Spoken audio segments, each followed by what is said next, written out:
Hachim boo yaakaar ne ta bouche a plus de données même que Google te Google sax moom ci boppam am retenu yow nga ne daal da ngay wax ayca tu parles trop de wallaay Hachim de sama góor ga daana wax ne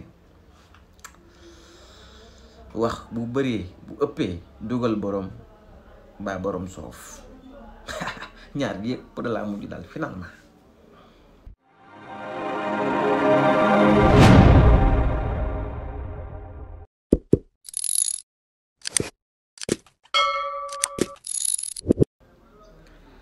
Tu parles comme si ta langue avait signé un contrat de bavardage illimité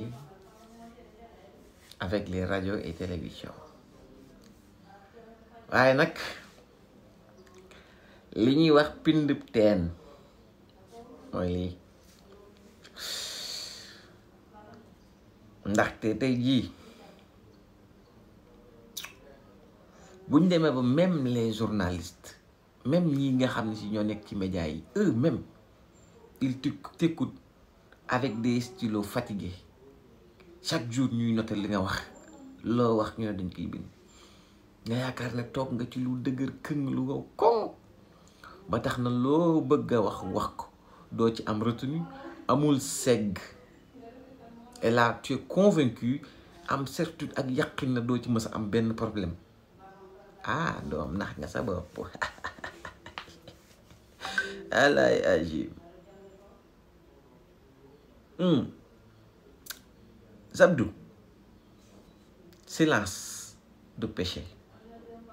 noppi du bàkkaar wax lu la wóorit du bàkkaar mais wallaay Hachim tu as fini par faire une bourde te man sax personnellement pour man wax dëgg fa yàlla dañ laa teel a woo mën na laa bàyyi àdduna jay la sa liberté jay la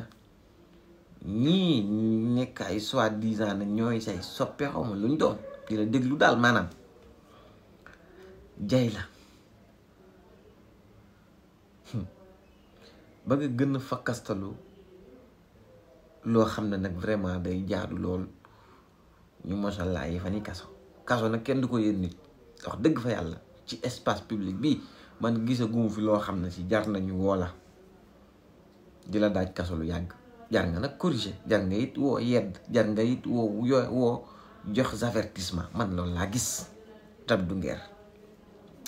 waaye man am naa yaqin ak li xëy ma xam ci communication ak wax ak kuy wax tous les jours buñ la bàyyee fii ak 6 mois 1 an ci kanam 2 ans ci kanam Zabdou Nguer gëm naa ne di nga wax loo dugal kaso 10 ans man nag ci foofu laa tolloon foofu laa yaakaar ne lay bëgg bàyyi ba nga wax ba nga fakkastalu ba jullootu su jootu dóor sa bopp ci suuf nga xam ne yow sa bopp yaa naan oh weere naa lapsus une bavure vocale nag une dérapage non contrôlé mooy ñëw ci quand on t'apporte une sujet un sujet yoo des sujets yoo xam ne waajoo ko woon ceci étant dit buñ xoolee sa communication ni nga ko daan communiquer ak ci li nga doon wax daana nekk loo daan wàcc luñ la daan dicté peut-être sax luñ la doon fay na la waxal mais gis nañ ni question bi ñëwee dañ ne oups andil nañ ñu fi xibaar bu yees ñu ne le président xaw ma nu ko le magistrat xaw ma nu tudd sax waaw Badio Camara nelaw na lu la bett mën na ni nga ci waxee bokkut ak noo ci doon waxee bu ñu la yónni woon na la tey jii abordel la question Badio Camara moo tax nee naa bu ñu la bawoon rek Abdou nga wax loo xam ne yow sa bopp yaay takk sa bopp yeew sa bopp dugal sa bopp kaso mais bon dañ laa convoqué tey cette fois-ci pas pour un café pas pour un thé pas pour waxtaan dañ lay woo pour nga ñëw expliquer tes propres paroles tes propres films li nga wax lépp ak li ngay insinuer nga xam ne mën na lu ne mën na en fait rien que pour déshonorer la personne, rien que pour déshonorer tout un état, rien que pour teg ay yenn explications yenn jaaxle yenn jeexi jaax yenn état yi nga teg ci la famille du défunt jar nañu woo la nga expliquer gëw mën a nag ñu woo la ci tëj la ci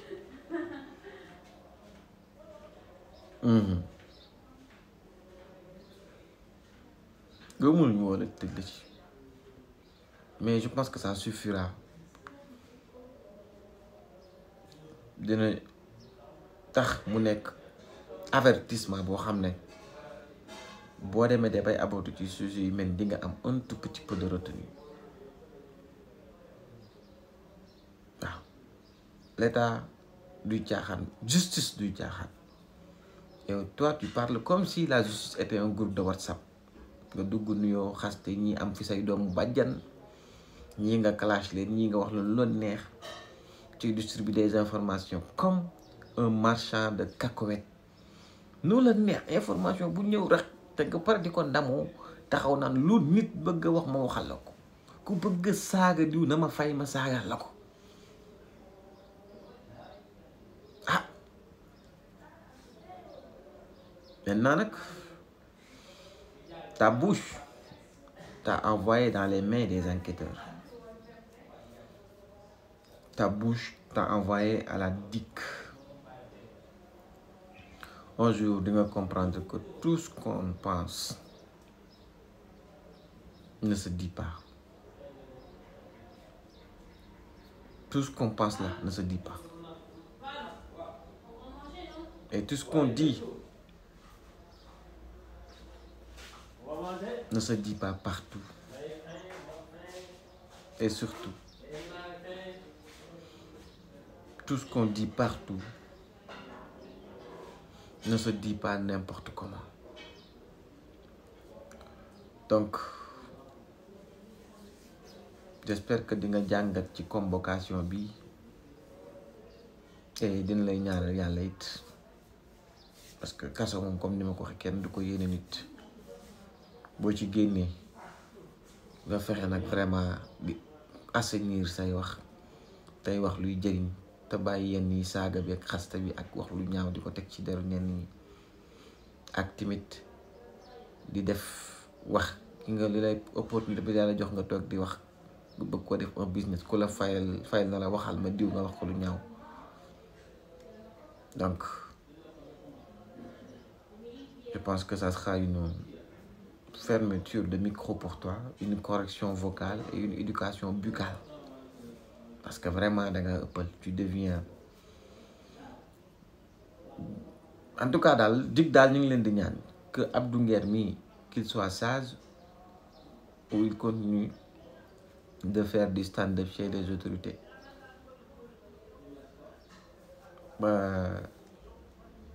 Kenn maanaam suñ xol yi di gën a am ñuy gën a am lu ñu metti daal waaw ñaar rek mën a am soit ngeen yar ko ba mu yaru wala mu ñëwaat rek di def ko leen doon def ndax nit moom buy def dara nga koy corriger te faalewul li nga koy corriger bu ñëwee day def pire. Donc kuccalal leen ñu ko bu baax a baax wan leen ko ne ko voilà fii moom espace bi moomu ko yaru rek waaw mu dee ci kaso bi dégg ngeen ani góor Abdou bon xorom